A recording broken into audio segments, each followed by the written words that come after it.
只要轻轻一拉就可以切换表情，甚至就连插入栓的设计也进行了还原。Hello， 大家好，这里是莫娜，欢迎来到我的频道。那么今天给大家带来的是一个超可动的拼装盲盒，这次呢是圣斯基推出的新世纪福音战士 Q 版补完计划，也就是一个 Q 版的盲盒。这次呢一共是有6款，有初号机、2号机各种经典的形象，而隐藏款的话，则是一个觉醒版的初号机。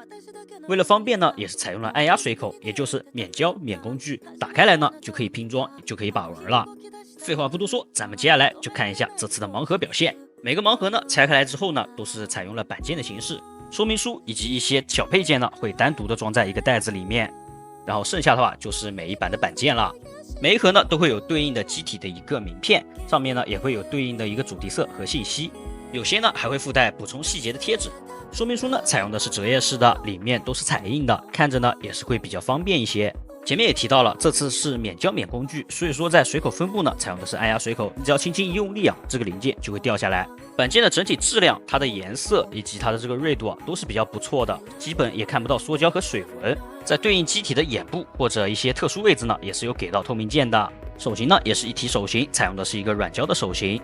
那么接着咱们就来按照我的拆盒顺序来看一下这次的机体。首先呢是0号机，第一眼是不是觉得这个非常可爱，非常 Q 啊？因为这次是一个 Q 版盲盒，它将 EVA 里面修长的4肢进行了一个 Q 版化，整体变得更加可爱。当然你别看啊，它只是一个 Q 版的造型，但是整体的细节呢并没有落下。大家可以看啊，整体这个分件分色都是很还原的。别看前面展示啊是有非常大一张贴纸的，但实际上呢，整体全部都是采用了嵌套镂空来进行分色的。贴纸呢只是起到了一个细节的补色作用。而这个0号机呢，非常有意思的一个玩法，就是按下这个头部的这个绿色按钮，就会快速的切换表情，随着这个咔嗒声就会切换表情，按着还是非常解压的。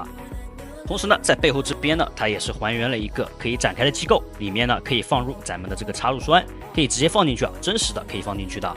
并且这次这个系列呢，可动也非常不一般。咱们拿0号机来举例啊，因为大家的可动基本是差不多的。首先头部呢是一个球冠，在脖子这边呢有设立一个额外的向外的一个关节，所以说可以让整个头部有一个极大的前倾角度。这种角度呢就可以让初号机有更加自然的一个怒吼的一个状态。手臂这边别看小啊，实际它也是有做到一个单独的分件避让，所以说整个手臂的平台呢是可以达到一个标准的90度的。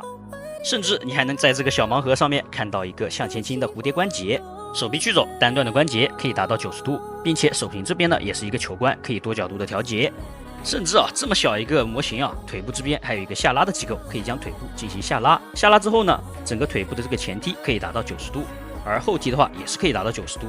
腿部侧踢呢也是可以达到一个标准的90度的，并且腿部根部还有一段旋转的关节，单段的腿部弯曲也能达到90度的一个标准。脚部接地这边呢也是有一个小巧思，它将靠腿内部的这边呢开了一个比较大的缺口，这样整个腿部的接地呢会非常不错，在腿部张的比较大的时候呢，可以保持一个良好的接地性。而本次0号机呢还会有一个额外的一个替换的玩法，可以切换形态。咱们可以先将手臂拔下来，然后再将肩膀处的这个零件呢取下，然后安装上替换的零件。接着呢咱们再来到胸口，咱们可以看到2种不同样式的，咱们将其替换一下，这样子就可以切换到另一个形态了。而0号机经典的这个盾牌呢也是没有落下的，同时这背后呢是有2个孔洞，这2个孔洞还是比较有意思的。想举盾的话就可以安装这个竖着的，想横着握在手边的话就安装这个横着的，这个设计还是比较有意思的。接着呢还有其他机子一起通用的步枪跟小刀，手型给的也特别多，一共有6对，也就是有12个。还有一个非常有意思的玩法，咱们可以安装上一个替换件，然后再安装上附带的这个吊环，就可以将这个变成一个挂件，可以挂在钥匙扣上或者挂在包上，将它从一个摆件变成了一个装饰物，可以装饰在你的任何地方。接着就是咱们鼎鼎大名的初号机了，经典的紫绿黄的配色啊，整体的造型还是比较还原的。同时呢 Q 版显得这个头比较大，张大嘴巴还是比较好玩的。全身的绿色呢也是会有一个荧光的效果，在紫光灯的照射下呢还是比较好看的。咱们来看一下这个头部独角，然后再加上这个大眼睛，整体还是非常还原的。嘴巴这边呢也是可以张开合上的。同时初号机这边呢也会有一个切换表情的一个方式，咱们拉一下这个脚部，它的上面这个头盖呢就会进行一个滑动，然后切换这个表情。背后呢同样也是可以进行一个张开，然后里面会有一个插入栓的一个配置，当然也是可以通过替换件来进行一个吊环的安装。武器配备了经典的朗基努斯之枪，搭配多个手型的提供呢，也可以摆出一些比较好玩、比较有意思的一些小姿势。接着咱们来到第3款第4使图，也就是水天使。水天使相信大家都不会陌生，作为除暴机首战的一个对手，整体一个倒三角的身形还是比较还原的。同时呢，在这个周围有这些骨骼的一个造型设计，这次也是有通过白色的零件进行一个还原，并且这次水天使胸口这个珠子呢是真实的一个单独的分件，是一个真的珠子，所以说把玩起来的手感还是非常不错的。手臂的骨刺呢也是可以进行伸缩。手型爪子呢采用的是球关，可以进行角度的调节。大腿的根部呢设置了一个分件避让，让腿部的侧踢可以达到一个标准的90度。同样，水天使呢也可以还原另一个未进化前的单脸的一个造型，并且还附带了一个 AT 立场的一个特效键。这样子的话，咱们就可以摆出与除暴机首战的一些经典的一个场景了。接着第4个就是6号机了。全身呢基本全部都是分件分色的，只有肩膀跟膝盖处是采用了贴纸进行补色的。在它的头部这边呢，眼睛部位采用了一个红色的透明件，整体比较通透啊，还是能看到里面眼睛的一个细节的。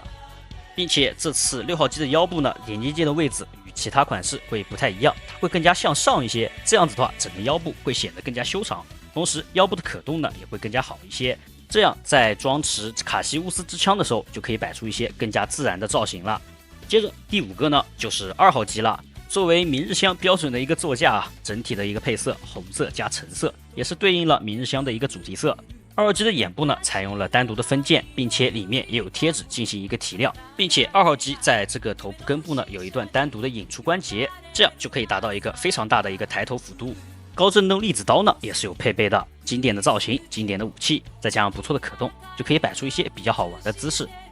第6个，最后一个是8号机。8眼结构呢，也是通过了绿色的透明件来进行一个还原，整体是粉粉嫩嫩的。整个头部采用了镂空的设计，将绿色的透明件跟红色的透明件镂空显现出来，并且还是附带荧光效果的，整体照起来还是比较亮的。武器呢是经典的2把辅助小手枪，可惜没有给到那把可以贯穿 AT 立场的狙击枪啊。